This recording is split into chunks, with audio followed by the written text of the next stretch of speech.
Forgotten Harbour by Gordon Hillman.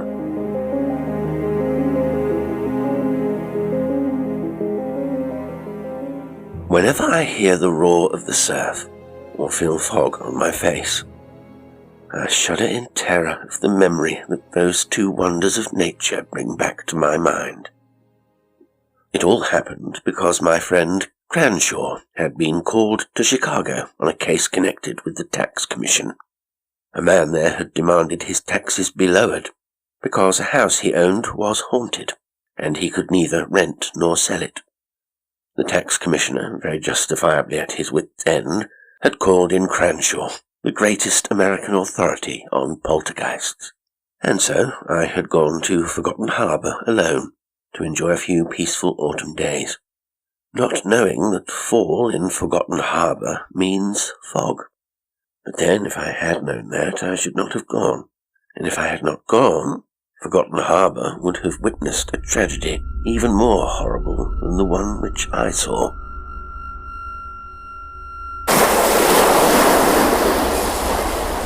Out on the point, a bit away from the rambling town, stood an old hotel that one day soon would collapse into the sea. The summer visitors had all gone, and I was one of the few guests there. And even those few guests began leaving, some because of the fog, others because of the constant moan of foghorns as fogbound ships sailed up the rocky coast. But most of them left because of the peculiar feel of the place. It was a curious feeling, hard to describe, yet I had felt it from the minute I arrived. That feeling was even stronger the day I quite innocently asked the proprietor of the hotel, "What's the name of the lighthouse out there on the island?" "Dead Man's Light," he said, and he turned oddly silent, as if he did not care to talk about it.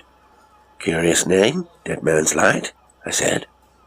"They just call it that around here," he told me uneasily. "Used to be known as Eastern Light. Still is on the government charts." "Why did they change the name?" I asked. His eyes flickered. "Oh, I don't know," he said. "It flashes white. Flashes every 10 seconds. He was not, I was quite convinced, telling the truth. He knew perfectly well why the light bore that grisly name. Now I was convinced more than ever that my senses had not betrayed me, that there was something peculiar about the white lighthouse on the shoal. I was still staring at Dead Man's Light when one of the waiters rushed up to me. "You're wanted on the phone, sir," he said. That was strange, for I knew no one in that part of the country. I picked up the receiver, and the operator's voice came over the wire in a high pitch of hysteria. "Sheriff Fairbairn wants to see you at his office, sir, right away. Please. Oh, please hurry, sir." Why a sheriff should want to see me, I could not guess, but I hurried to the office as quickly as I could. The sheriff was nervously pacing up and down in front of a young woman who might have been pretty had her face not been white with terror. "You're a friend of Mr. Cranshaw's, aren't you?" the sheriff snapped before I had a chance to speak. I nodded in surprise. "And Mr. Cranshaw's a ghost hunter, isn't he?" "He is," I said, sitting down. "A sort of psychic detective. The only one in America, I believe." "Why?" "We're at our wits' end," the sheriff said suddenly. "We want you to call Mr. Cranshawe here." "But," I protested, "Mr. Cranshawe is a busy man." The sheriff pointed toward the window, where I could just see the white lighthouse through the fog. "There's trouble out there," he said in a harsh whisper. "Trouble on Dead Man's Light. It was about a year ago," he said, "that the light got its name. That was when the first one went." "Went?" said I. "Who went?" "The lightkeeper," said the sheriff. Went like a blown-out candle. Went like a gust of wind. It was in a fog like this. Tom Thornton was keeper then, an old man who walked with a heavy cane. It was nighttime, and Tom's assistant, Atkinson, was over to the mainland. He left the old man alone with the light, alone in the brutal fog. He suddenly turned to the white-faced girl. "This young lady," he said, "works in the telephone exchange. She'll tell you what happened that night." "At 1 minute to 12, she said. A call came in. A call from the lighthouse. I answered it, and at first there wasn't any sound at all, except a tapping that might have been a man. A man with a heavy cane. Then the line seemed to go dead. Only it didn't. There was a scream. Just one single scream, not another thing. Though we held the line open." She looked out at the light, then buried her face in her hands. The sheriff went on in a voice that seemed hollow and dead. "The telephone company called me," he said. "I listened in on the line. At 12:30, Atkinson began to yell through the phone. He'd just got back, and Tom wasn't there at all. Atkinson found the phone off the hook, he said, and he wanted me to come right out there. When I got there, an hour later, there was no man, alive or dead, in that lighthouse. Atkinson had gone too. Gone like Tom. Disappeared, I asked. Vanished. Into thin air. There's not a trace of either of them been seen since. No bodies found. Nothing." I shook my head. "That's a murder, perhaps," I said. "Or a double murder. But it's hardly in Mr. Cranshaw's line." "That isn't all," the sheriff said. Then he turned to the telephone operator. "Tell him what's happened at 1 minute to 12 every night this week." The girl clenched her handkerchief. "The phone from the lighthouse rings," she said shakily. "And we answer it. And there's nothing on the line but slow taps, like a lame man walking with a cane. There were lots of taps at first. Last night there were only 3. And then comes that horrible, ghastly..." She could not finish. "Scream," the sheriff said huskily. "A scream out of nowhere." "But there must be men out at the lighthouse now?" I said. The sheriff nodded. "We've checked up. Neither one of them has touched the phone at night." "That's odd," I said. "The whole town's in terror, sir," he said. "That lighthouse is haunted." I still wasn't sure as I left the sheriff's office. Should I call Cranshawe in on what might be a wild goose chase, a practical joke, or a mere case of nerves on the part of a telephone operator? Yet, despite my doubts, I felt that strange atmosphere that hung over Forgotten Harbour, like its endless fog. It seemed as if the whole town was waiting for something to happen. Something unnatural. Something ghastly. I had to think this over. I went into a restaurant, sat down in a booth, and ordered coffee. I could hear a young man's excited voice coming from the booth next to mine. "I tell you," he was shouting, "I won't stay there much longer. They'll either relieve me or..." The plump proprietress of the restaurant came to give me my coffee and jerked her thumb toward the owner of the voice. "Don't mind him," she said. "He's crazy." "Who is he?" "Him," she said. "He's one of the keepers out at the light." "No, Matt," I could hear another and deeper voice say.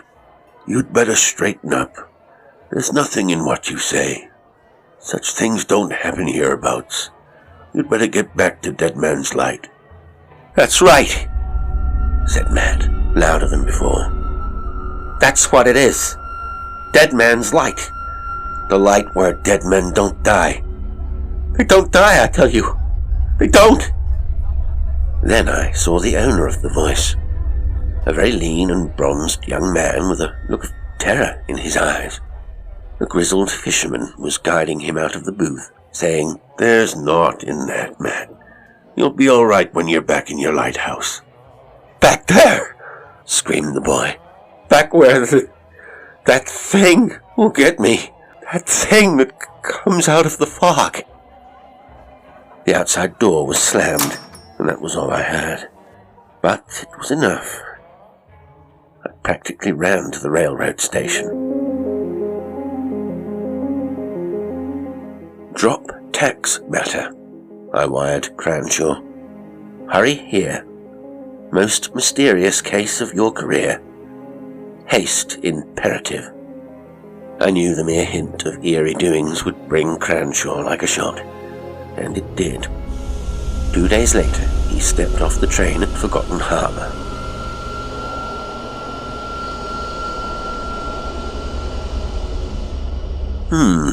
He said at once.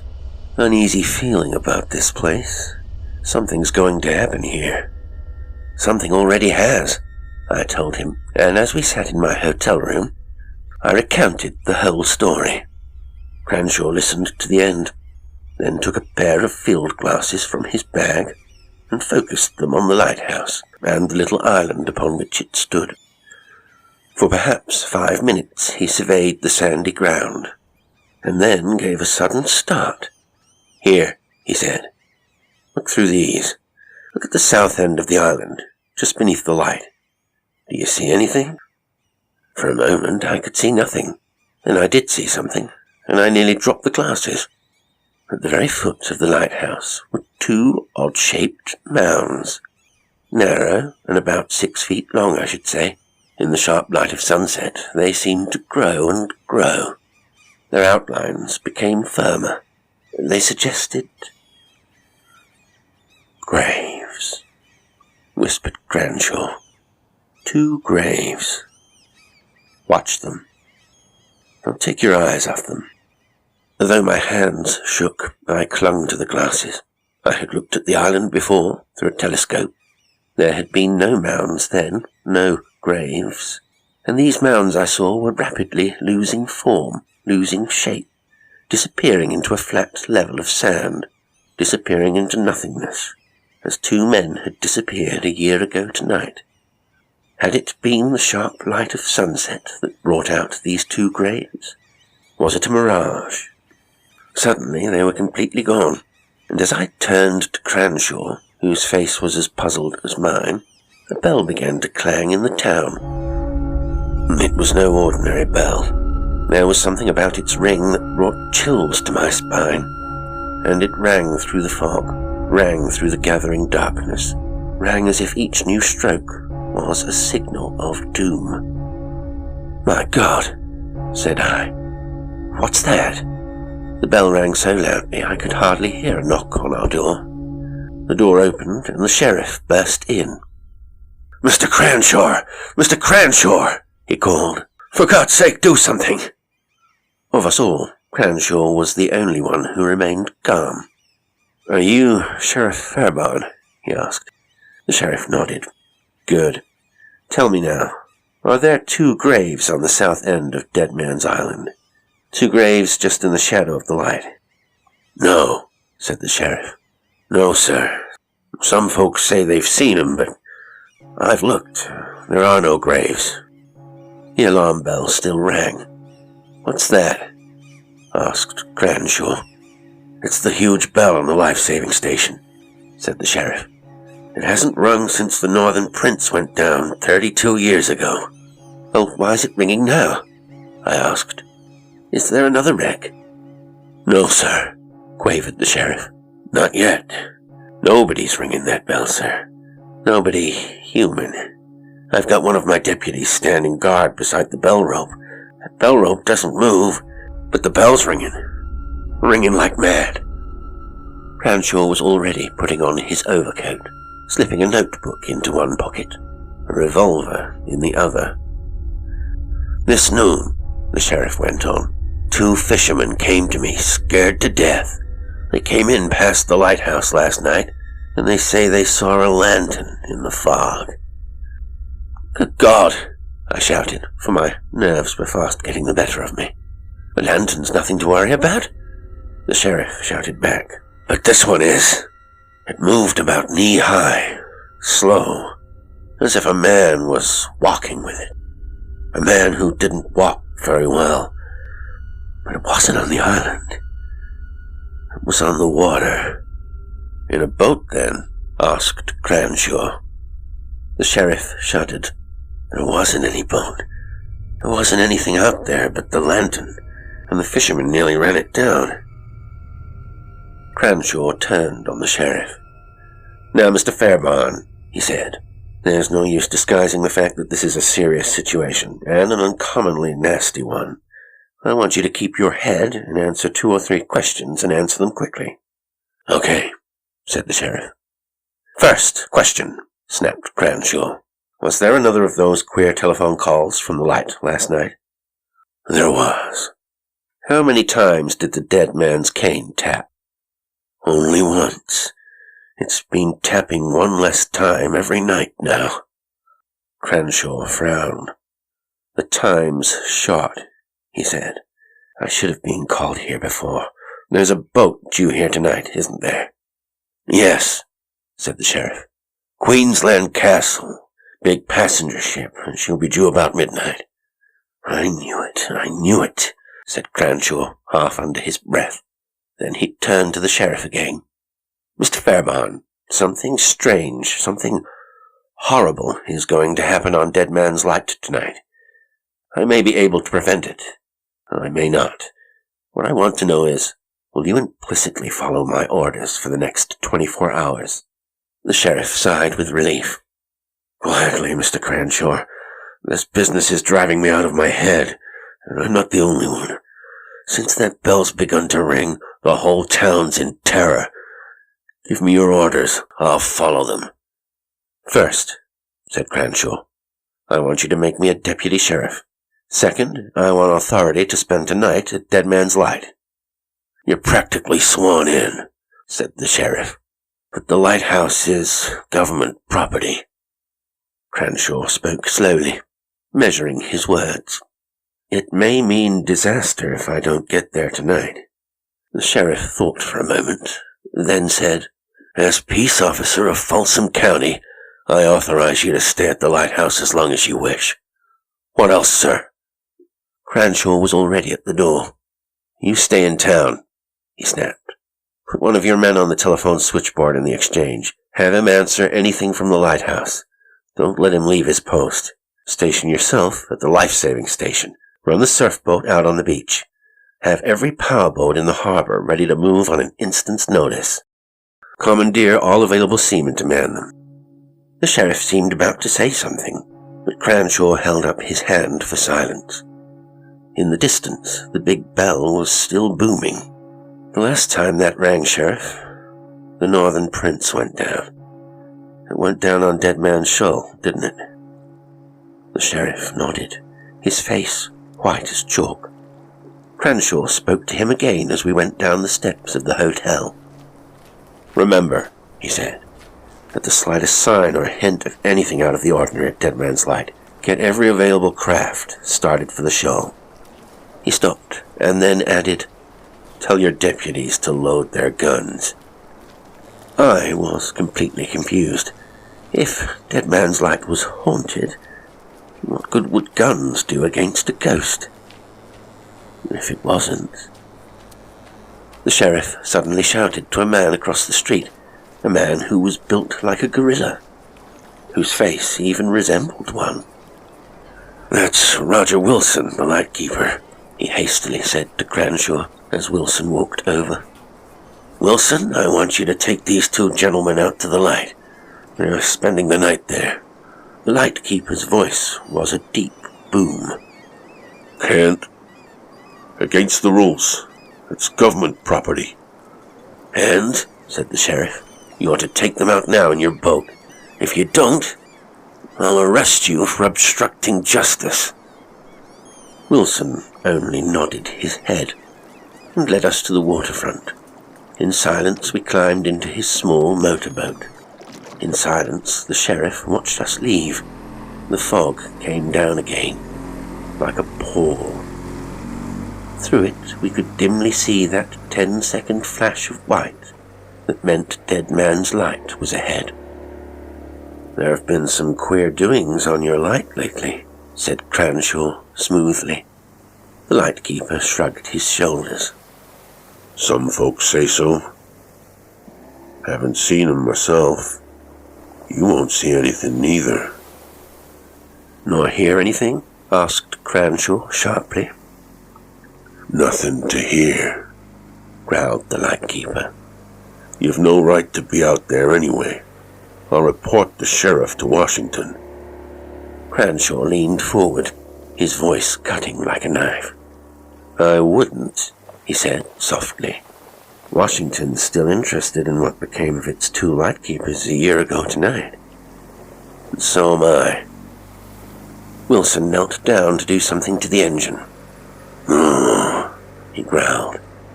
"Secret Service men, huh?" Cranshawe did not answer. I could quite see why. It would do no harm for the lightkeeper to believe we were Department of Justice men. Might do some good. "Well," shrugged Wilson as we touched the tip of Dead Man's Island, "you'll find nothing out here." I wasn't so sure of that. Out here, on the bare little island that boasted only one house and the towering lighthouse itself, the atmosphere was stranger than it had been in town. I shuddered at the thought of what was going to happen. As we stood on shore, the big light winked at us. In it, I could see a man standing against the little iron railing at the top. "That's Matt," I whispered. "The assistant keeper, the one I told you about." Cranshawe nodded, and somewhere a clock struck 7. 5 hours till midnight, snapped Cranshawe. "That doesn't give us much time to find anything. Come on." We went across the strip of sand that separated the house from the light. It was already quite dark, and Cranshawe's flashlight threw a golden ring ahead of us. It shifted once to the very base of the lighthouse. The sand was hard-packed there, smooth and flat.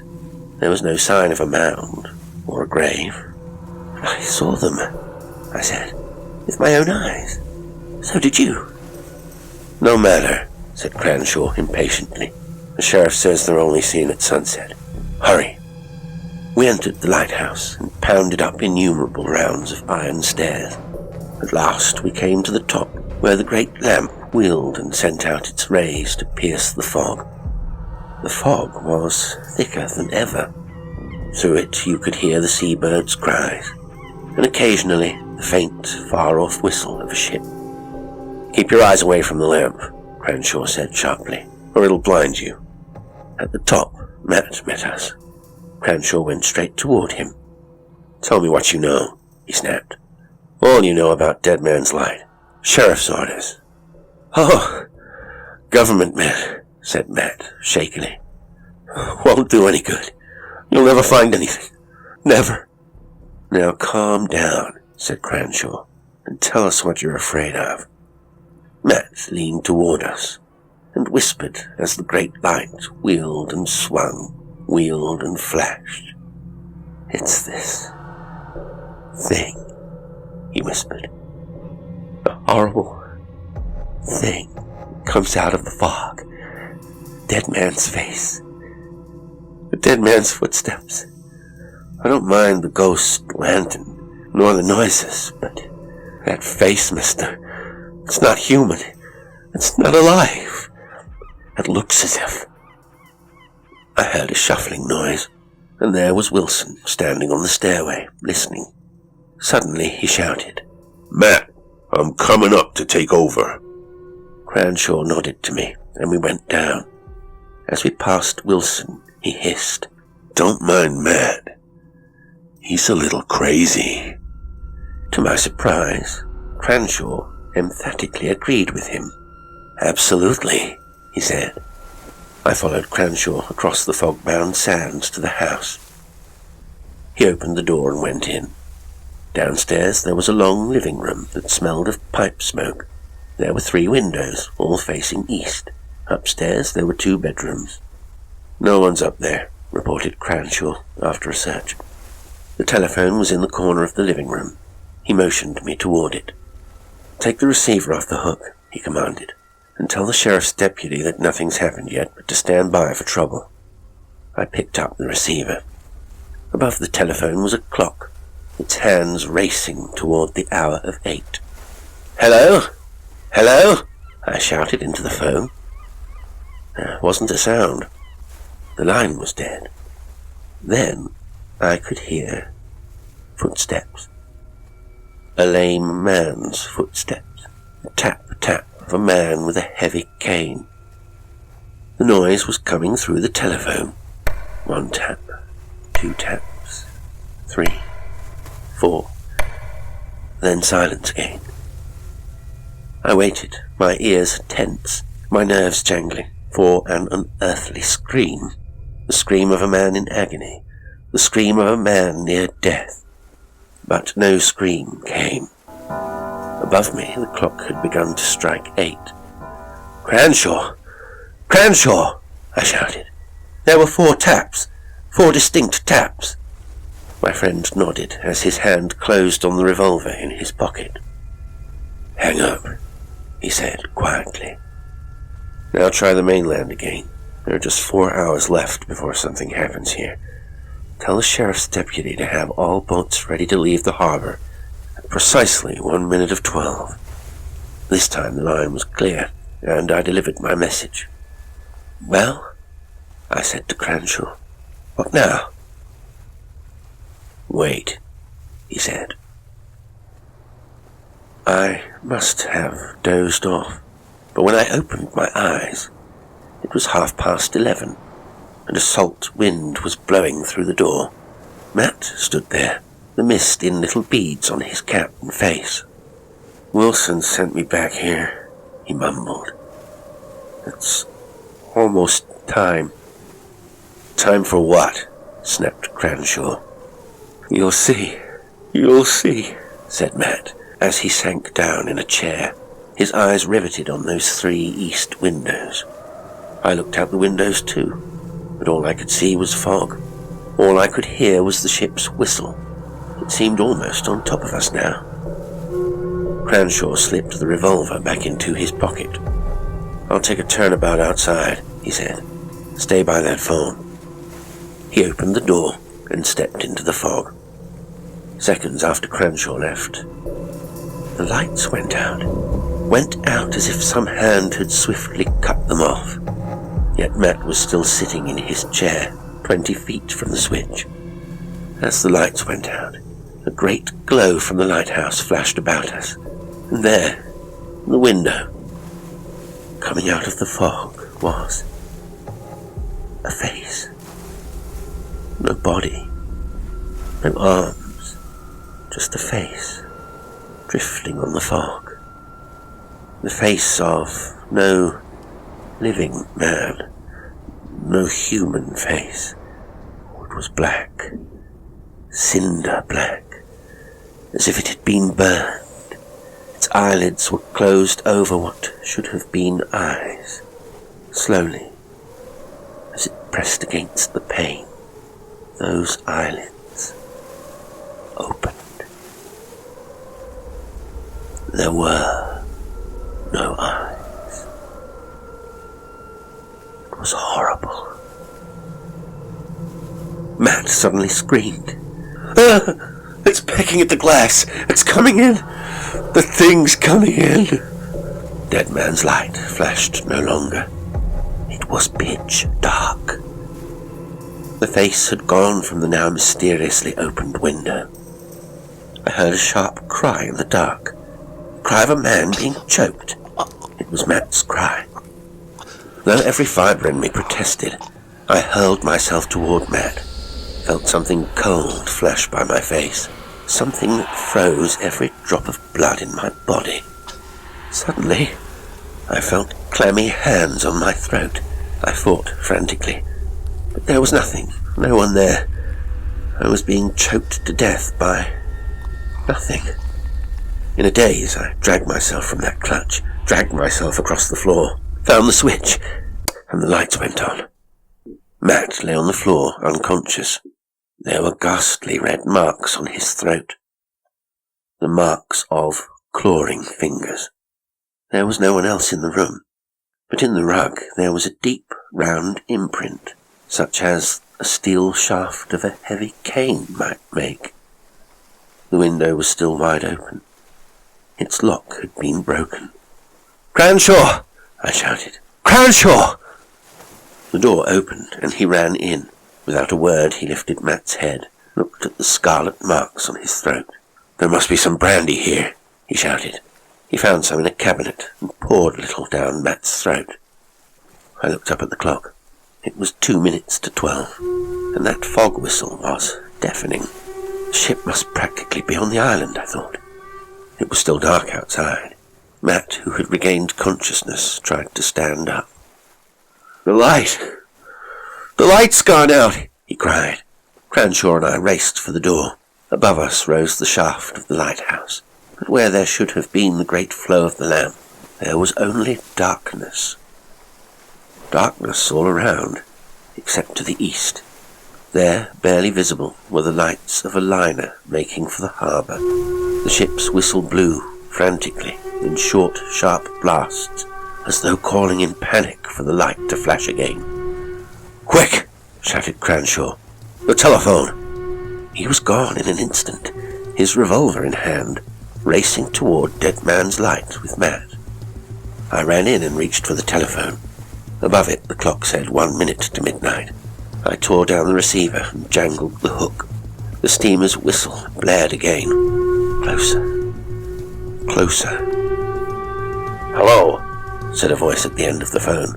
"Hello?" "The light's out," I shouted. "The Queensland Castle is coming in. She's nearly on the rocks. Get that life-saving crew started."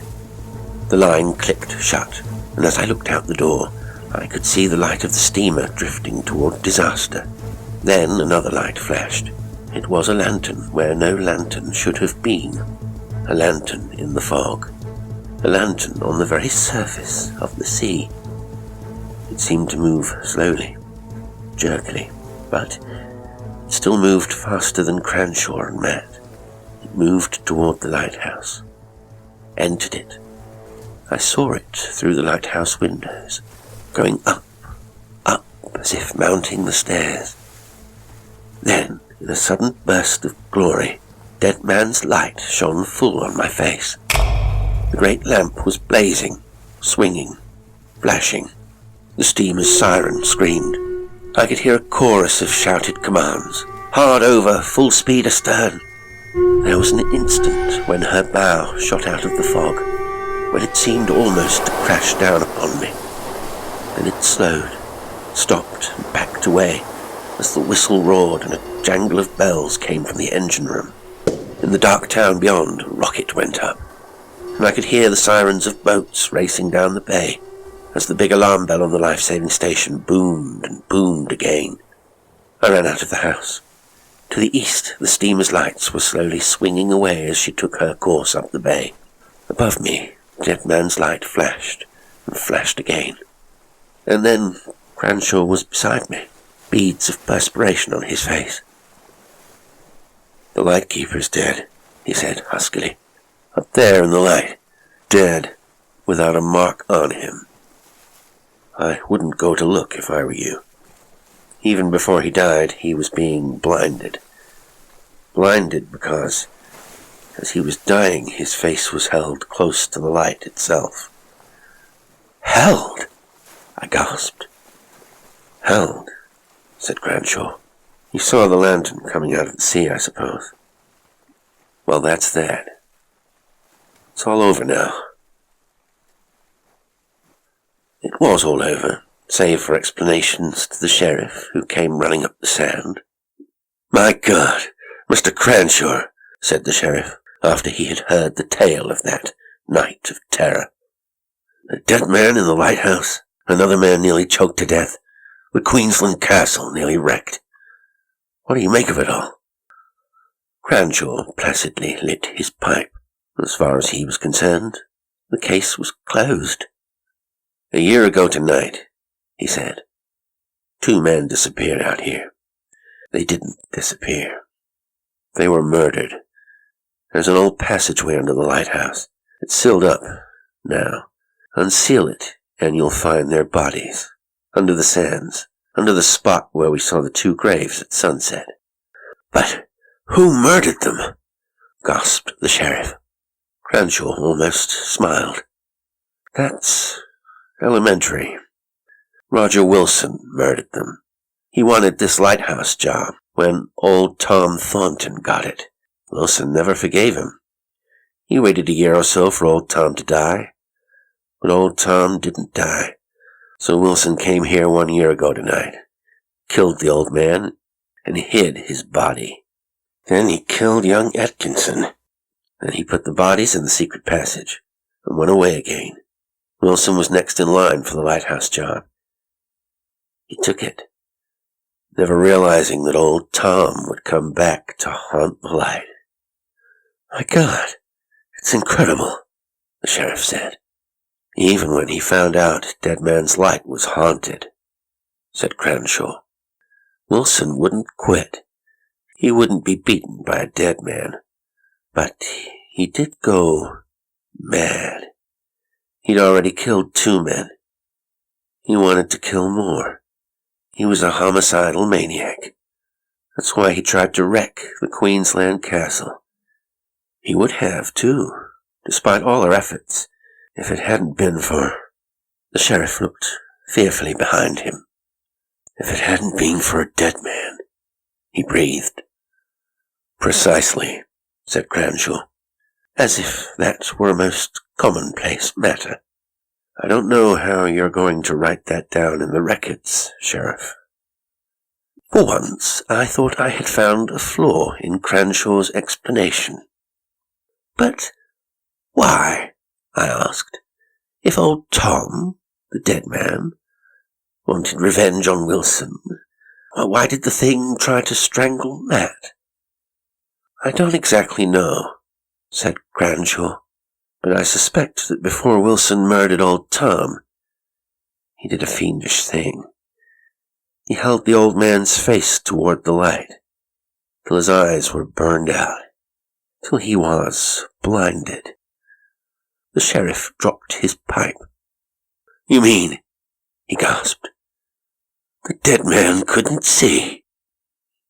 "Perhaps," said Cranshawe, "but that we'll never know.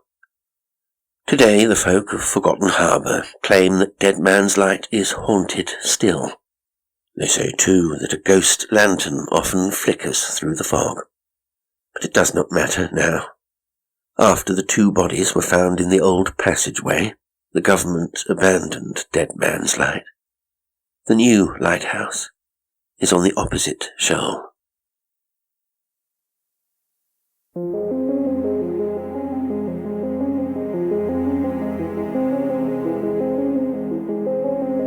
Today's story was Forgotten Harbour by Gordon Hillman. It was read by Jasper L'Estrange. As always, I hope you enjoyed it. And until next time, sweet dreams.